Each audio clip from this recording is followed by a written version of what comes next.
Bismillahirrahmanirrahim. Assalamualaikum warahmatullahi wabarakatuh. Nama saya Muhammad Azizi bin Kamaruddin, merupakan pelajar dari Program Pengajian Arab dan Tamadun Islam, Fakulti Pengajian Islam, Universiti Kebangsaan Malaysia.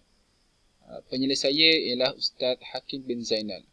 Tajuk tesis saya adalah penguasaan jumlah fa'liyah dalam kalangan pelajar tahun 2 Program Pengajian Arab dan Tamadun Islam, Fakulti Pengajian Islam, Universiti Kebangsaan Malaysia. Baik, untuk pengenalan, secara amnya tujuan pembelajaran bahasa adalah untuk meningkatkan lagi tahap kefahaman sesuatu bacaan atau memperluaskan lagi tahap penguasaan dalam kaedah pembelajarannya. Menurut Badriati Zahrun Nabila, pembelajaran bahasa Arab dalam lembaga pendidikan baik dari peringkat sekolah rendah sampai peringkat universiti tidak terlepas dari kemahiran berbahasa itu sendiri, baik dalam kemahiran berbahasa seperti menulis, membaca, mendengar maupun bercakap. Pada dunia pendidikan bahasa Arab, baik dalam lembaga formal maupun tidak formal, pendidikan bahasa Arab berorientasi pada kemahiran bahasa dan kemahiran keilmuan. Bagi dunia akademik, orientasi pembelajaran bahasa Arab adalah untuk memahami ilmu-ilmu yang menggunakan ilmu alat ini, iaitu bahasa Arab. Tidak hanya itu, orientasi yang lain juga adalah bertujuan memahami dan menguasai keterampilan bahasa, iaitu istima', kalam, qiraah dan kitabah. Baik, untuk jargon pengenalan ini ialah yang pertama adalah penguasaan, iaitu ia mendefinisikan penguasaan sebagai perihal menguasai atau menguasakan. Jumlah diertikan sebagai banyaknya tentang bilangan atas sesuatu yang dikumpulkan menjadi satu. Jumlah fa'liyah adalah ditakrifkan sebagai klausa yang diawali oleh kata yang berkategorikan fa'il, iaitu verba, dan berfungsi sebagai predikat, sedangkan fa'ilnya, iaitu subjek, dapat berupaya sebagai kata, frasa maupun klausa. Isu adalah bagaimana untuk meningkatkan lagi tahap kefahaman satu bacaan atau memperluaskan lagi tahap penguasaan dalam kaedah pembelajaran. Dan rasanya adalah dapat meningkatkan lagi terhadap komponen bahasa Arab sebagai ilmu alat untuk mempelajari ilmu yang lain.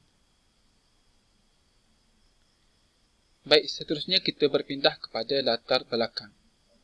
Pertama adalah matlamat utama pendidikan bahasa Arab di peringkat sekolah hinggalah peringkat universiti adalah untuk membantu pelajar memahami Al-Quran, hadis dan buku-buku ilmiah berasaskan bahasa Arab, seterusnya mampu menghayati keindahan struktur ayat bahasa Arab dan gaya bahasanya di pelbagai peringkat. Yang kedua adalah kelemahan penguasaan bahasa Arab disebabkan oleh faktor kelemahan menguasai kosakata bahasa Arab dengan baik. Dan yang ketiga adalah kemampuan dalam berbahasa dapat memacu kepada kemampuan yang berkaitan dengan penggunaan bahasa dalam komunikasi sehari-hari. Dengan kemampuan berbahasa, seseorang dapat mengungkapkan fikiran dan isi hatinya kepada orang lain, yang merupakan tujuan asal penggunaan bahasa sebagai suatu bentuk komunikasi. Seterusnya kita berpaling kepada pernyataan masalah. Yang pertama adalah segelintir pelajar mereka yang belum menguasai sepenuhnya dalam kosakata bahasa Arab. Yang kedua adalah pelajar masih kurang menguasai pembacaan dan kefahaman terhadap pembelajaran bahasa Arab dalam pembinaan ayat, penyusunan ayat, penggunaan kosakata dan sebagainya. Yang ketiga adalah ketidakupayaan pelajar menguasai kosakata bahasa Arab memberi kesan yang besar dalam penulisan insya ataupun karangan, disebabkan ia merupakan keterampilan yang paling sukar dikuasai berbanding dengan keterampilan bahasa Melayu. Seterusnya adalah persoalan kajian. Yang pertama adalah sejauh mana pelajar dapat membezakan antara jumlah ismiyah dengan jumlah fi'liyah. Yang kedua adalah sejauh mana penguasaan pelajar terhadap hukum fi'il dan fa'il. Yang ketiga adalah sejauh mana pelajar dapat mengaplikasikan penggunaan fi'il dalam jumlah fi'liyah. Rentetan daripada persoalan kajian tersebut, maka pengkaji dapat menghasilkan 3 objektif kajian. Yang pertama adalah mengenal pasti keupayaan pelajar membezakan antara jumlah fi'liyah dengan jumlah ismiyah. Yang kedua adalah menganalisis tahap penguasaan pelajar terhadap hukum fi'il dan fa'il. Dan yang ketiga adalah menganalisis tahap penguasaan pelajar terhadap penggunaan fi'il dan jumlah fi'liyah. Baik, Sekarang kita berpindah kepada metodologi kajian. Yang pertama adalah reka bentuk kajian. Pengkaji menggunakan kaedah kuantitatif dan kualitatif, di mana kuantitatif pengkaji menggunakan kaedah soal selidik untuk mendapatkan data ataupun maklumat daripada responden. Dan yang kedua adalah reka bentuk kajian kualitatif, di mana pengkaji menggunakan sebagai library resources untuk mendapatkan rujukan ataupun maklumat daripada bahan ilmiah ataupun buku ataupun tesis dan sebagainya. Seterusnya, pengkaji menggunakan instrumen kajian, iaitu soal selidik, yang kedua soalan ujian dan kajian rintis. Sebelum soalan ujian dan soalan selidik disebarkan secara sepenuhnya, pengkaji menggunakan kajian rintis, iaitu mensasarkan seramai 10 orang responden untuk mengenal pasti ataupun untuk mendapatkan maklumat adakah ia sesuai ataupun lulus diuji kepada kesemua responden. Yang ketiga adalah kaedah pengumpulan data. Yang pertama adalah soal selidik dan yang kedua adalah soalan ujian. Bagi responden, pengkaji telah memberi soal selidik tadi kepada 82 orang pelajar, iaitu seramai 19 orang lelaki dan 63 orang perempuan. Dan kaedah menganalisis data, pengkaji telah menggunakan Google Form dan Google Excel. Seterusnya, kita beralih kepada dapatan kajian. Yang pertama adalah jantina. Seperti mana tadi, jantina adalah seramai 19 orang lelaki, iaitu peratusannya adalah 23.2%. Dan manakala perempuan adalah seramai 63 orang dan peratusannya adalah 76.8%.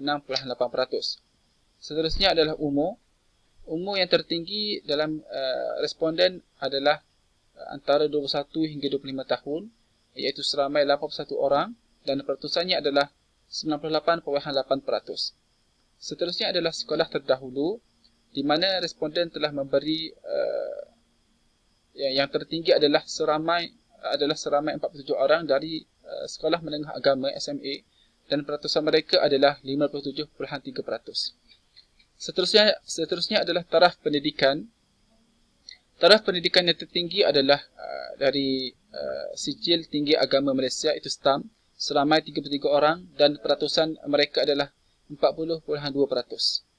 Dan pengalaman mereka dalam mempelajari bahasa Arab yang tertinggi adalah 6 hingga 10 tahun, iaitu seramai 43 orang dan peratusan mereka adalah 52.4%. Seterusnya kita beralih kepada objektif 1, iaitu keupayaan pelajar membezakan antara jumlah fi'liyah dengan jumlah ismiyah. Berdasarkan kajian daripada responden yang telah disebarkan tadi, iaitu menggunakan kaedah soal selidik dan soal ujian, maka pengkaji dapat menganalisis bahawa pelajar dapat memberi satu impak di mana responden dapat menguasai kira-kira 80% ke atas dari segi soalannya, iaitu pertama mengenai pengertian jumlah fi'liyah, di mana ia terdiri daripada fi'il dan fa'il. Seterusnya adalah jumlah fi'liyah ialah ayat yang dimulakan dengan fa'il dan dengan fi'il, dan perbezaan antara fi'il lazim dan fi'il muta'addi. Ini merupakan antara soalan yang ditanyakan ataupun diajukan kepada responden dalam bentuk soal selidik dan soalan ujian, di mana ia untuk menguji pelajar sama ada ia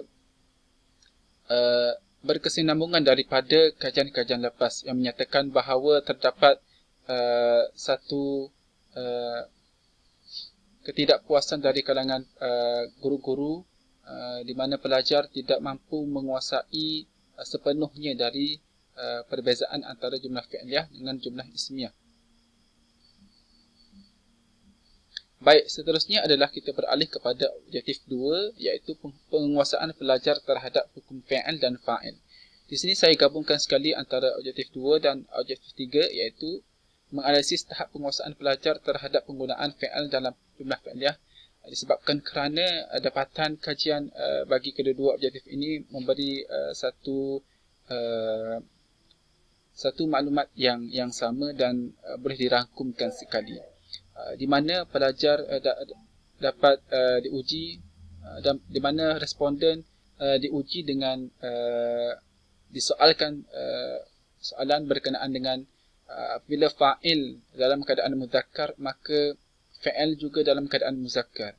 Seterusnya adalah apabila fa'il dalam keadaan muannas, maka permulaan ayat itu sebut adalah fa'il berada dalam keadaan muannas. Seterusnya adalah fa'il.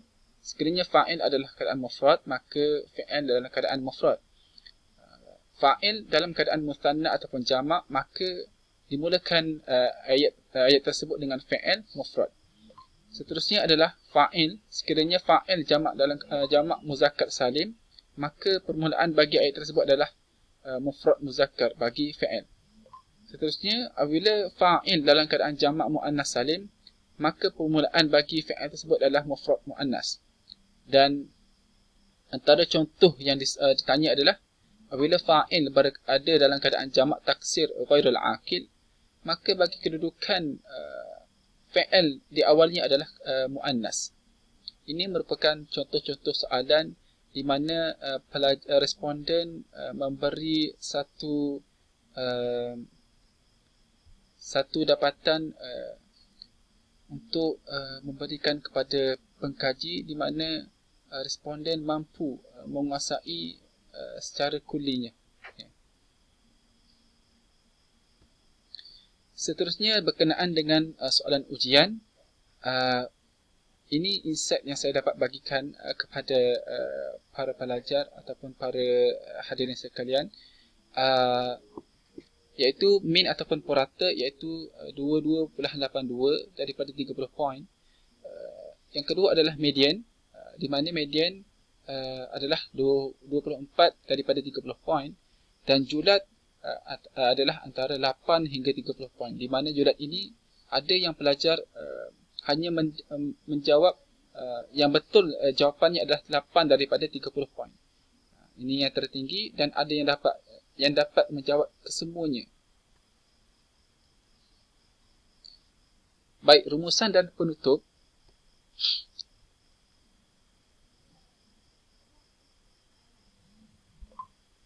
Bagi rumusan dan penutup, bahasa Arab merupakan bahasa yang mengagumkan dari pelbagai aspek, sama ada dari aspek makna, sistem perbendaharaan dan juga strukturnya. Oleh hal yang demikian, perkara-perkara tersebut wajar dipelajari dan difahami secara mendalam.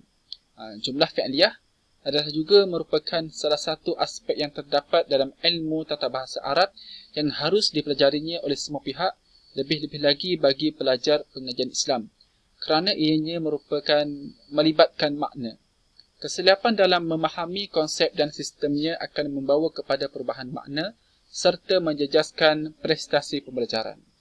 Kajian ini dibahagikan kepada 5 bab untuk mengkaji tahap kefahaman jumlah fi'liyah terhadap para pelajar tersebut. Setelah kajian ini selesai dijalankan, maka pengkaji berharap kajian ini dapat memberi impak ataupun kesan serta maklumat kepada para pembaca yang berkaitan dengan jumlah fi'liyah. Di samping itu, diharapkan agar akan ada kajian lanjutan yang memberi fokus terhadap permasalahan dengan lebih banyak tentang topik jumlah fi'liyah pada masa yang mendatang. Harapan pengkaji supaya dengan wujudnya kajian-kajian mengenai topik ini mampu meningkatkan lagi nilai dan mutu bahasa Arab di Malaysia, khususnya pada masa yang akan datang. Sekian, itu saja daripada saya, Muhammad Azizi bin Kamarudin, dari Program Pengajian Arab dan Tamadun Islam, Fakulti Pengajian Islam, Universiti Kebangsaan Malaysia. Aku qouli hadza. Assalamualaikum warahmatullahi wabarakatuh. Sekian, terima kasih.